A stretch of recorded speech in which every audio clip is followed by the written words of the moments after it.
ఆంధ్రప్రదేశ్ నేడు అప్పుల ఊబిలో కూరుకుపోతూ ఉంది.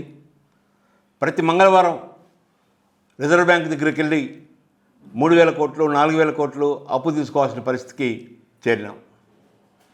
గత 2 సంవత్సరాలుగా కూటమి ప్రభుత్వం 3,47,000 కోట్ల రూపాయలు అదనంగా ఈ సంవత్సరం అప్పు చేయటం జరిగింది. చేస్తున్న అప్పులు ఉత్పాదక రంగానికి కేటాయించి తిరిగి ప్రతిఫలాన్ని అందించే రంగాలకు కేటాయిస్తే సత్ఫలితాలు వస్తాయి, సంపద సృష్టించబడుతుంది.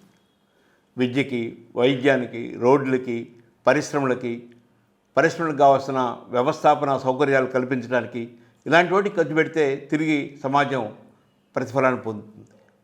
కానీ వచ్చిన డబ్బులు విహారయాత్రలకి, సింగపూర్ టూర్లకి, రష్యా టూర్లకి, ఇతర దేశాలకు వెళ్ళటం, సీప్లేన్లు, డ్రోన్లు, రకరకాల విన్యాసాలకు ఖర్చు పెడుతున్న పరిస్థితి.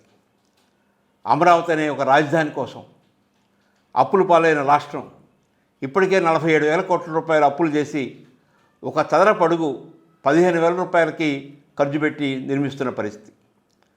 పెద్ద పెద్ద కాంట్రాక్టర్లు, బహుళంతస్తులు, చాలా సుందరంగా నిర్మించే వాళ్ళు కూడా భూమి ఖర్చు లేకుండా అందిస్తే 4,000కో 3,000కో చదరపు అడుగు ఖర్చు అయ్యేది.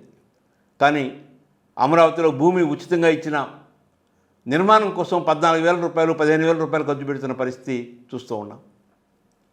కేంద్ర ప్రభుత్వం 2003లో ఒక చట్టం తీసుకొచ్చి FRBM అనే ఒక వ్యవస్థని రూపొందించి స్థూల జాతీయోత్పత్తిలో 3% మించి అప్పులు చేయకూడదు అని ఒక పరిమితి నియమించింది. కానీ ఆంధ్రప్రదేశ్ ఆ పరిమితిని ఎప్పుడో దాటి రకరకాల పేర్లతో అప్పులు చేస్తున్న పరిస్థితి. కార్పొరేషన్స్ పేరుతో అప్పులు చేయటం, గ్యారంటీల పేరుతో అప్పులు చేయటం, కాంట్రాక్టర్లకి, ఉద్యోగస్తులకి, పెన్షనర్స్కి బకాయిలు పడి ఆ అప్పులు తీర్చక వాటిని పెండింగ్లో ఉంచటం, వీటన్నిటిని లెక్కేస్తే సుమారు 14 లక్షల కోట్ల రూపాయలు ఆంధ్రప్రదేశ్ ప్రభుత్వం ప్రస్తుతం అప్పుల్లో కొనసాగుతోంది. ఈ రాష్ట్రం యొక్క స్థూల జాతీయోత్పత్తి అంటే ఒక సంవత్సరానికి ఆంధ్రప్రదేశ్లో ఉన్న ప్రజలు, సంస్థలు అందరూ కలిసి సృష్టించే సంపద 18 లక్షల కోట్ల రూపాయలు ఉంటే అందులో 14 లక్షల కోట్ల రూపాయలు అప్పులు ఉన్న పరిస్థితి చూస్తూ ఉన్నాం. ప్రతి నెల కనీసం 3,000 కోట్ల రూపాయలు అప్పులపై వడ్డీ చెల్లించడానికి ఖర్చు పెడుతుంది ఈ రాష్ట్ర ప్రభుత్వం. ఈ వడ్డీలు చెల్లింపు, జీతాలు, పెన్షన్స్ వీటి ఖర్చు పెడుతూ ఉంటే ఇక మిగిలినది ఏమి కనపడటం లేదు. అభివృద్ధి శూన్యంగా మారుతున్న పరిస్థితి. అభివృద్ధి కోసం కానీ, సంక్షేమ పథకాల కోసం కానీ మరింత అప్పులు చేయాల్సిన స్థితికి ఆంధ్రప్రదేశ్ నెట్టివేయబడింది. ఆంధ్రప్రదేశ్ పరిస్థితి ఇలా ఉంటే దేశవ్యాప్తంగా మనం పరిశీలిస్తే 2014కి ముందు 1950 నుంచి 2014 దాకా చేసిన అప్పులు 55 లక్షల కోట్లు ఉంటే 2014 నుంచి 2026 మధ్య అంటే ఈ 12 సంవత్సరాల్లో చేసిన అప్పు 210 లక్షల కోట్లకి చేరింది. అంటే దాదాపు 150 లక్షల కోట్ల రూపాయలు 12 సంవత్సరాల్లో మోడీ ప్రభుత్వం అప్పులు చేసిన పరిస్థితి చూస్తున్నాం. అప్పు అభివృద్ధికి ఆటంకంగా ఉంటుంది. అప్పులు పెరిగే కొద్దీ వడ్డీ భారం పెరుగుతూ ఉంటుంది. రాష్ట్రం యొక్క క్రెడిట్ కెపాసిటీ మించి అప్పు చేస్తూ ఉంటే ఎక్కువ వడ్డీ రేటుకి అప్పులు చేయాల్సిన పరిస్థితి ఏర్పడుతుంది. అప్పులను చెల్లించడానికి అప్పులు చేసే స్థితికి రావటమే అప్పుల ఊబి అంటాం. ఆ ఊబిలో ఈరోజు ఆంధ్రప్రదేశ్ కొట్టుమిట్టాడుతూ ఉంది.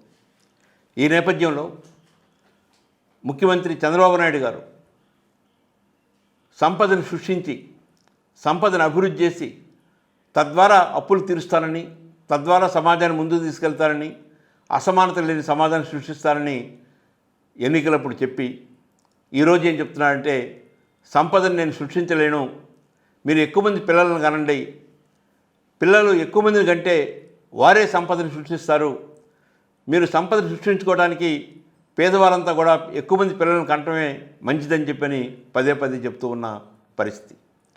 ఒక వ్యక్తిపై ఆంధ్రప్రదేశ్లో 1.5 లక్షల రూపాయలు తలసరి అప్పు కొనసాగుతూ ఉంది. దేశవ్యాప్తంగా కూడా దాదాపు అదే పరిస్థితి కొనసాగుతుంది. ఈ అప్పుల ఊబి నుంచి రాష్ట్రాన్ని బయటపడేయాలంటే సంపద సృష్టి జరగాలి, పరిశ్రమలు పెద్ద ఎత్తున రావాలి, వ్యవసాయ రంగంలో ఉత్పాదకత పెరగాలి, ఇరిగేషన్ ప్రాజెక్టులన్నీ పూర్తి కావాలి. ఇవన్నీ సాధ్యమైతేనే ఆంధ్రప్రదేశ్ ముందుకెళ్ళడానికి అవకాశం ఉంటుంది. ఈరోజు ఆంధ్రప్రదేశ్ ఒకవైపున సంక్షేమ పథకాలను అమలు చేయని పరిస్థితి, మరోవైపున నిర్మాణంలో ఉన్న దాదాపు 40 సాగునీటి ప్రాజెక్టులు అవి గత 40 సంవత్సరాల నుంచి నిర్మాణంలోనే కొనసాగుతూ ఉన్నాయి. వెలుగొండ లాంటి ప్రాజెక్టు కేవలం 4,000 కోట్లు ఖర్చు పెడితే పూర్తి అయ్యే ప్రాజెక్టు కూడా పూర్తి చేయలేని పరిస్థితిలో ఉన్నాం. మరొకవైపున యోగాంధ్ర అనే పేరుతో కొన్ని వందల కోట్ల రూపాయలు ఖర్చు పెడుతూ ఉన్నాం. రకరకాల ఈవెంట్స్, ఒక ఈవెంట్స్ మేనేజర్గా రాష్ట్ర ముఖ్యమంత్రి చంద్రబాబు నాయుడు మారాడు. ప్రతి నెల ఏదో ఒక ఈవెంట్ జరపటం, ఆ ఈవెంట్కి బహుళ ప్రాచుర్యం తీసుకురావటం, దానికోసం ప్రింట్ మీడియాలో ఎలక్ట్రానిక్ మీడియాలో విపరీతంగా ఖర్చు పెట్టడం చూస్తూ ఉన్నాం. ఇప్పుడు మళ్ళా యోగాంధ్ర కోసం రాష్ట్ర వ్యాప్తంగా అన్ని చోట్ల కార్యక్రమాలు నిర్వహించడానికి ప్రభుత్వం ముందుకు వస్తూ ఉంది. సింగపూర్ మనకన్నా మన రాష్ట్ర జనాభాలో 10% మాత్రమే జనాభా ఉన్న ప్రాంతం అది. హైదరాబాదులో సగం ఉన్న ప్రాంతం అది. అక్కడికి మంత్రులని పంపిస్తూ అదొక విహారయాత్రలాగా కొనసాగిస్తున్న పరిస్థితిని చూస్తూ ఉన్నాం. అనవసరపు వ్యయం విపరీతంగా జరుగుతూ ఉంది.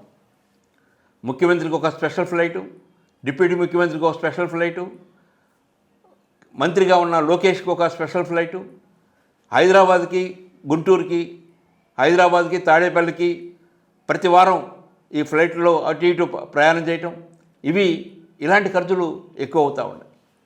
వీటన్నిటినీ తగ్గించుకొని ఆంధ్ర రాష్ట్రం అప్పుల నుంచి విముక్తి కావడానికి ప్రభుత్వాలు కృషి చేయాలి, పౌర సమాజం కూడా ప్రశ్నించాలి.